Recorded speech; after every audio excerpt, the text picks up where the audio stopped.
Hey guys, this video is to describe how the generic RPG AI example works.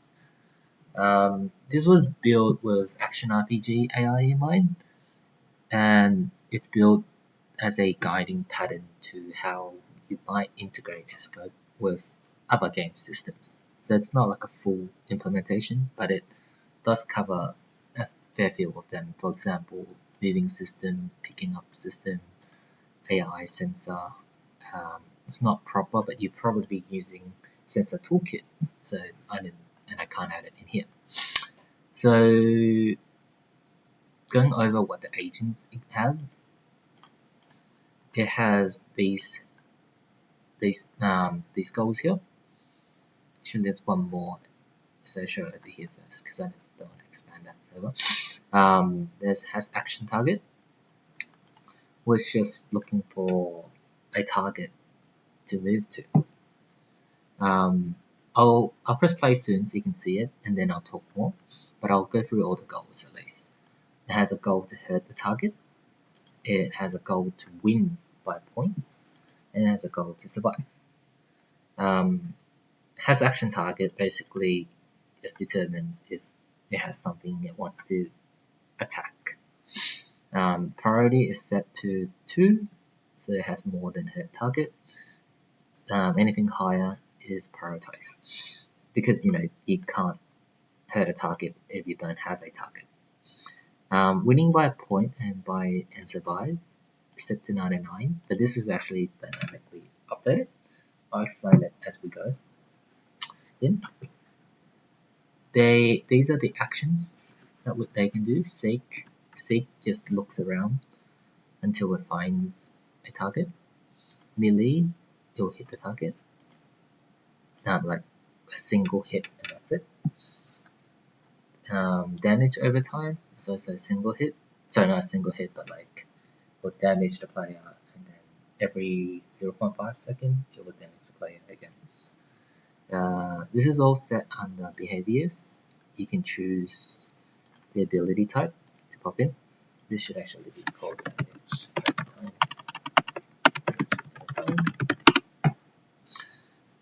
time.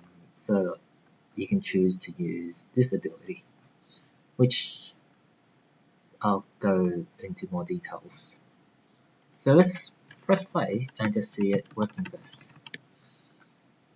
I'm gonna press play, and I'll pause here. Currently, the agent's plan is to collect health. This is because the HP is at 9. The cost for it is 1.4. It could also try to collect point, but the cost is higher.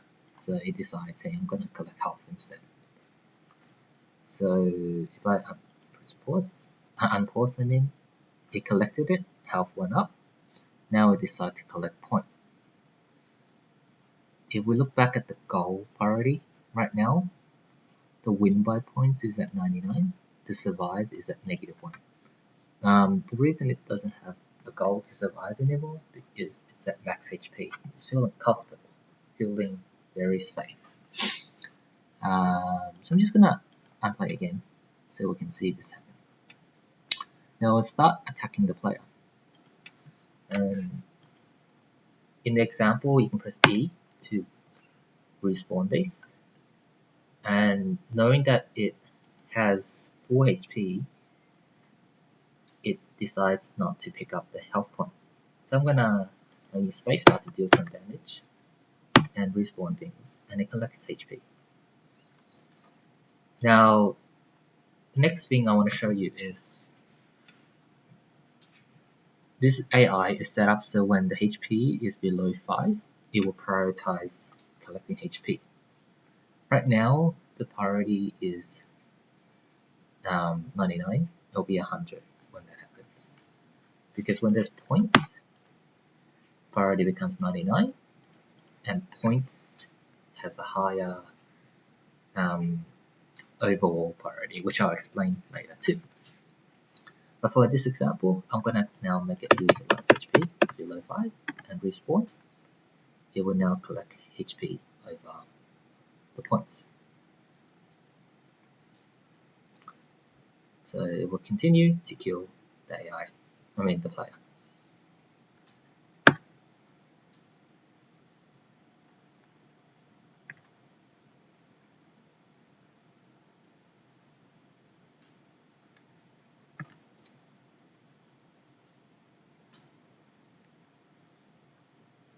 Something kind of interesting too here is, let's say it kills the player. Actually, there's a few things to explain here. The AI actually had, at some point, action target at 99. Oh, sorry, head target at 99. But when it ran out of actions, it then tries to pick up one of these two goals. So now what it's actually going to do after it picks up this last health is it's going to keep seeking, because it can't do any of these. It can't do any of these actions. So it's just going to keep seeking. And every 5 seconds or so, you see that this plan here kind of jump. That's actually us setting the seek action to have a max runtime range of 5 seconds.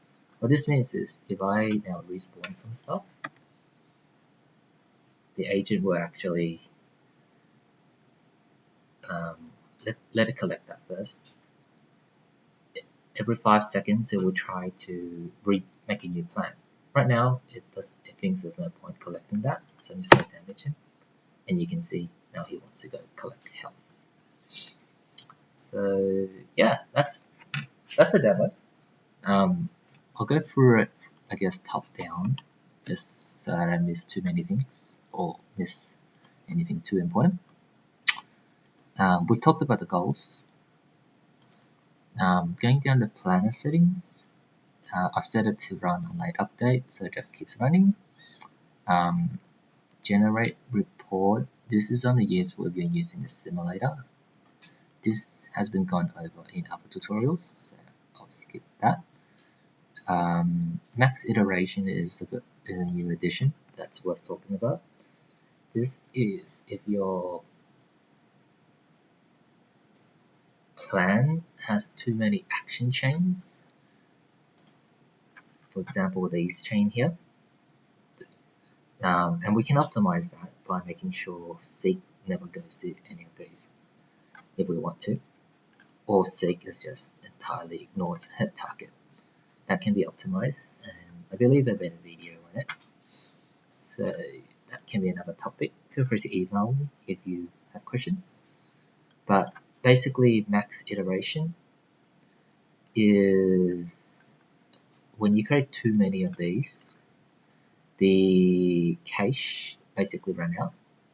So we need to, if you run out of, you get an error, just increase that or optimize your chains. Usually you're okay if you're seeing like 20, but if you're seeing hundreds, that's when it's a problem. A couple of people had that problem, so I've exposed this value out. Trigger goal immediately is a new one. It is if we have multiple goals here. If they are the same priority, it would actually see which one costs more and picks the lowest one. For example, if this is actually checked, it would always pick this one if these two are debating between which goal to go for. So we have to uncheck this, basically. Login goal info is useful if I press play. It tells you the cost of the goal, basically, and why, so you know why it has chosen one goal over another. I'm going to uncheck that though, because too many logs is not useful. The enemy one is just a character with some HP and max HP and points. Not much to say about it. Script-wise, all it does is it adds points and has an event for when the point changes. This is hooked up to just the demo or the demo input hooks up into it and update the UI for it. Not much to go in there, not related to AI. The agent runtime action data is worth talking about, and the agent goal system. I'll just go into the script to explain it. Basically, at the moment, every frame, it sees if you have an action target. If you do, it will set the state, and the state has action target. This is how your agent over here, when it tries to do melee, it has a precondition that has action target exists. This sets it to true basically, and this is true when this reference exists. We could optimize this and move it into here. That's okay for now. This doesn't cost much or anything. That's pretty much the main goal of that class, is to set the action target. It also means if you have pickup target, things that you want to pick up or new feature to your game, you can add it into here. This is just a place where every action or every system in the game can kind of like read into the agent and get more information, like, hey, who is it targeting? What's your character's HP?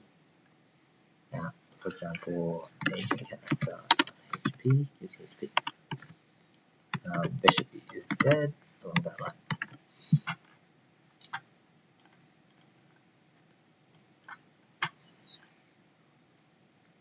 Just going back out into Unity. So you can see these actions, for example, seek action looks for a runtime data.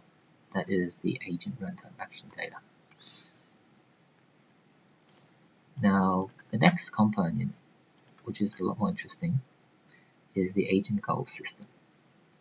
It also reads from the agent runtime data. It hooks up to the pickup system, has a threshold for when it wants to prioritize killing the player, when the player's HP is below 30. So going through it, the priority is updated every frame at the moment. Your game might decide when that is, because this is actually a costly step, depending on what you're doing. What I'm doing here is very costly. You ideally want to cache these. But yeah, going down, we first get the goal from the agent. So we get one of these goals here by the key ID. You can use state as in one of these reference if you want to, but for the example, I kept it with strings because it's easier for people to understand, one less concept to explain. We first get the point goal, we get the survive goal, then we check, hey, if any points item exists, basically, or like, can we use it? We ask the pickup system, is there a point even looking for the point item? Is there a point searching for health? Now, here we check if the player's HP is, the agent's HP is less than 5. It will give it priority of 100 to survive goal. Otherwise, it'll just be 99, which is a virtual number we chose. So in my head, 100 is max, 99 is almost max. The point goal starts collecting points, starts at 99 because I want the agent to always look for goals. But however, if there's no points like to collect, then we set the priority to -1. If there is no items to collect, we also set the survive goal to -1. No health items. Um, this one is interesting. If our agent has 100% HP, basically, then why bother trying to survive? It should feel safe and comfortable. Going down here, this is just hey saying if the character HP, the player character HP is less than this threshold, which is 30, make it so you don't try to collect points and you don't try to survive. We didn't make it so like it doesn't try to at all. It's just less priority.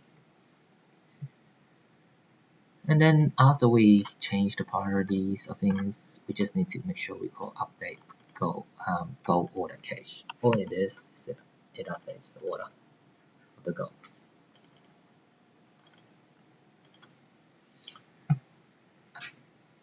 So that was the most interesting part. Going down, I'll explain a bit more. Maybe best to go through the way I set things up and why I've set things up that way. I generally like the agent to be its own game object with all the main high level scripts. And then where, like for example, things that moves him, his brain, which is the basic agent. Then underneath I would have the mesh, which is just the 3D model. In this case, it's literally just a cube. Then the actions and anything else that helps. VFX technically should be in its own folder, but I'm okay with this for now. Going into the actions, the seek action has a precondition for has action target. Oh well, when it doesn't exist, because you don't want to look for an action target if you already have one. You want to, if it's already like trying to win by points, then blah blah, it's trying to survive, then blah blah. All this is to filter out the has action target amount of things, which I mentioned earlier. So if we just run the plan here, you can see has action target is highly optimized because it only has one thing to search. So this is you can do that the same for collect health and collect point. Because right now the actions don't chain, so none of these chains are necessary. It looks cool, but it's not necessary. You can do say the other actions don't have it, as you can see. So moving down to, actually I'll show the script for seek action. It's all it does is it just looks for a position to go to, and that position is just a random sphere at the moment. Every time I reach that location, it will find a new location. It will only ever stop when the action target is found. The action target is found by the eye sensor, basically. When it sees it in this blue spot, you can change the scale. My gizmo has died. Oh, okay, it turned around. The Unity gizmo seems to be bugging out on me. Oh no, my screen is just too bright. Yeah, so when it's within that blue line, when I click on it, it's less bright until I move my mouse back. Okay. Anyways, if it's within this range, this eye vision, it will then basically tell the agent runtime data to set the action target. As mentioned earlier, it sets the action target, and that then sets the state. That state then make this true, then melee is possible. Moving on to melee, it inherits. It is just a generic action script, which you should be able to use for almost any AI action. It inherits move to action, which just tries to move to the action target So let's dig in a tiny bit. We pretty much has a method for getting destination, which is the runtime data action target. Again, the same one that was set over here.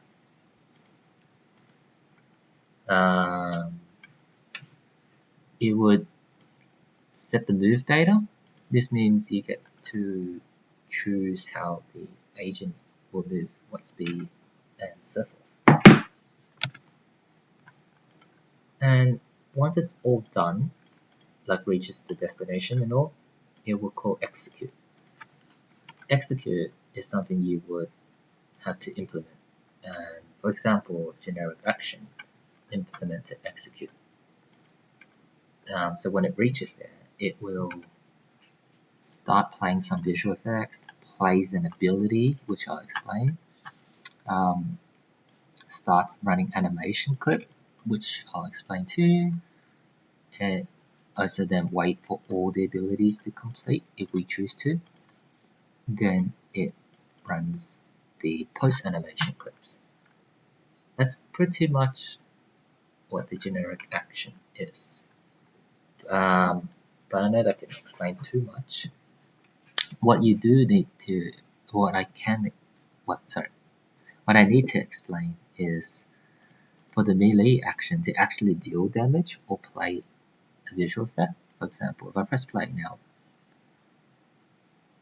sorry, that's a bit slow. I'm just going to disable these so that it straight away tries to seek for the player.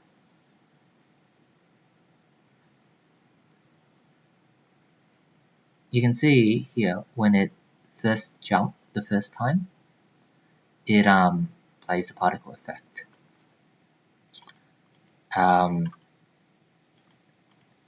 That is done inside a list of behavior. Under melee, there's a couple things we can choose. The name, so typing it here, just change the name. Total duration is how long does this action run for. So if I press play, click on your agent, that'd be roughly 3 seconds in that plan. You can see the running over here. 1, 2, 3, done. Once it's finished, there's a cooldown as well, which you can choose inside core routine data, the amount of cooling down. That makes the action not available. Continuing with the behavior though, you can also choose what to wait until abilities completion. We don't want it for this action. I'll explain it further.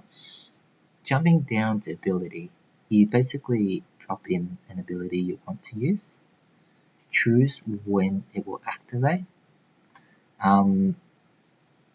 It's probably really annoying to say if it's 2 seconds or 0.68. So I wrote us a little tool under pre-animation. Oh, sorry, I'm jumping between things too much. But basically at 0.689 seconds, it will activate this ability. This ability basically deals you 5 damage. It's a very simplistic script. It tells both the attacker and the receiver to look at each other. It uses data context that we pass in. It just says take damage, and then it immediately stops this ability. And because it immediately stops, that's why we're using total duration of 3 seconds. Now, but again, how do we actually time the ability? When the cube, for this cube attack, it actually does it when it jumps up and lands down. When it lands down is when I wanted to deal damage.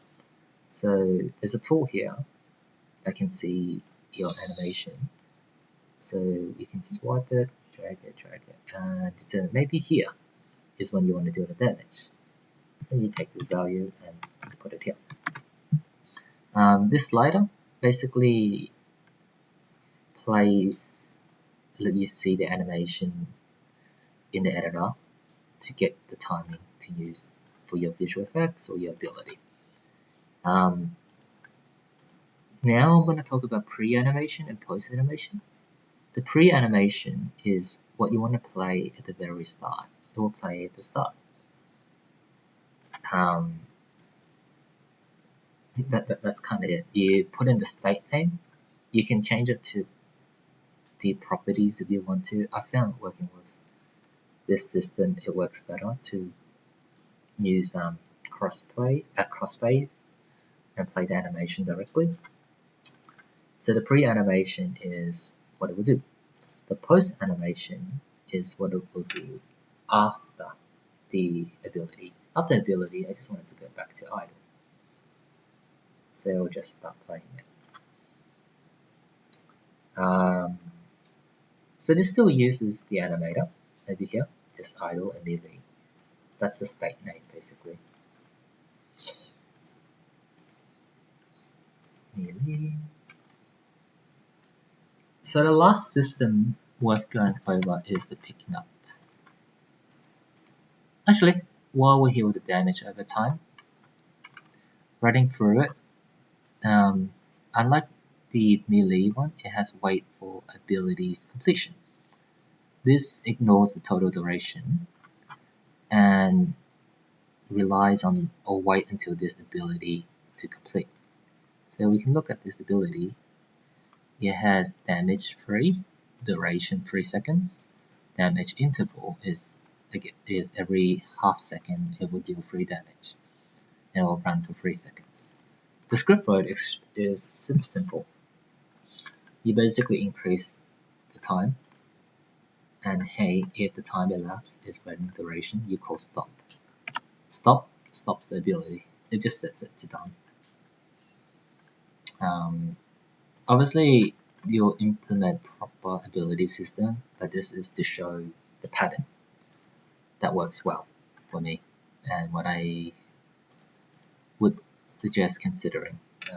But if you have patterns, this is, or I wouldn't say this is the only way to go. It just depends on what works best for you.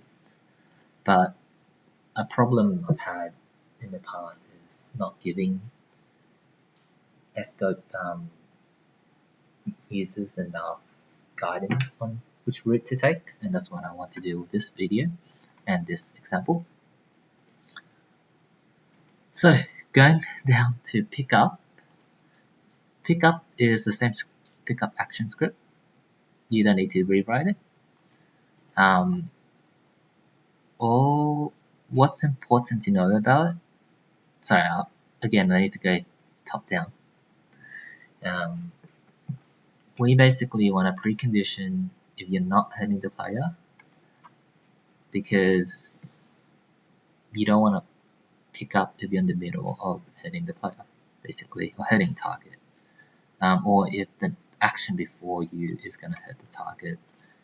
It's just an odd way of connecting it. Your game might want to do it. I didn't. I thought it was not necessary. It's just a mini optimization.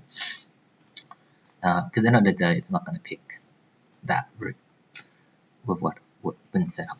The after effect is to win by points, because this action is for picking up points, collecting points. Coroutine data is left as default. Move data is left pretty much as default.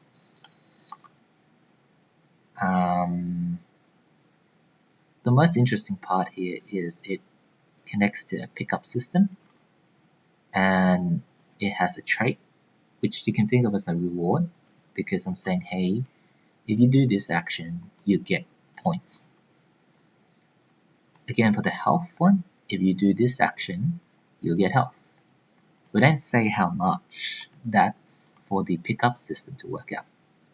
So when we go into the script here, I'm just going to go top down. The preferences, I think that's already been explained. We override is usable. Pickup action is also moved to action, since most action will move somewhere. Not all, so that's why it's done this way. I didn't want to combine this to the agent, because you might want to use a different kind of move system. I mean, you can work around it.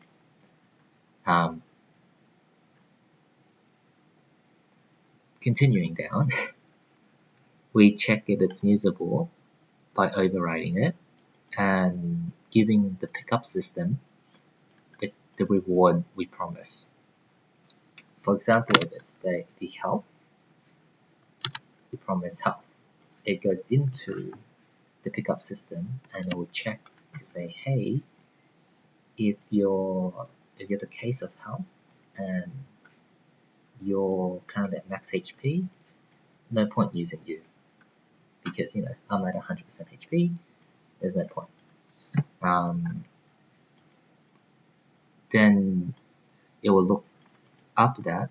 If it goes through, it will check to say, hey, is there any health items to pick up that's available?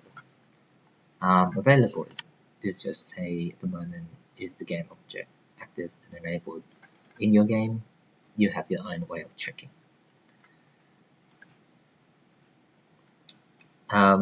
It overrides dynamically evaluate costs. Basically, simply put, it just sets the cost to whatever the pickup system decides. You give it the reward you're going to give, for example, health. Pickup system will try to get the cost for it.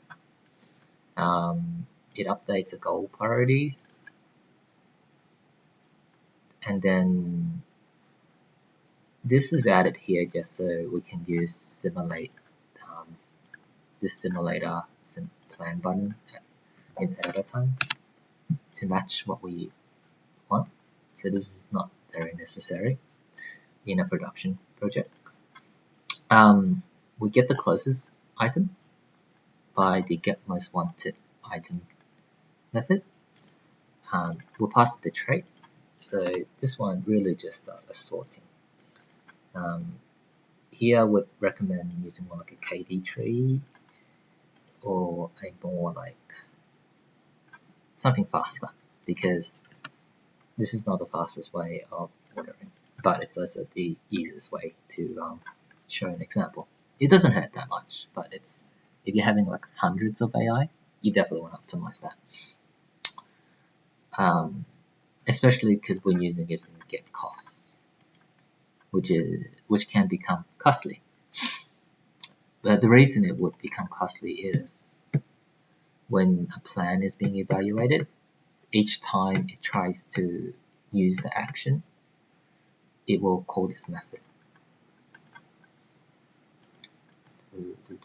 So you might want to actually cache this result if you had to use it here or this way, you would cache it before you call get costs. Yes, and we default the cost to 1. Then we're really just getting the distance here. After we have the distance, we normalize it between 2 and 10. So like, hey, if the distance between the agent and the player is 2 meters, let's say the cost for it is 0, because that's the result it's going to be. If the distance here is actually 10, we're going to get a 1. And that's the normalized distance, 0 to 1. So the cost is going to be 1 plus whatever the normalized distance is. So 2 is the most expensive. Basically all that does is so it can determine which one to pick up, because we set these to have the same priority. So here you can see it would pick up the health first. If I press play, we'll pick up the health first, and then it goes to that. I think, and I hope this works, it should pick up the score first. And it does. I'm glad. Demos are kind of scary. Especially live demo. Well, video live. That explains that part. Yeah, I think that's pretty much it. If you have any questions, feel free to ask me. Yeah.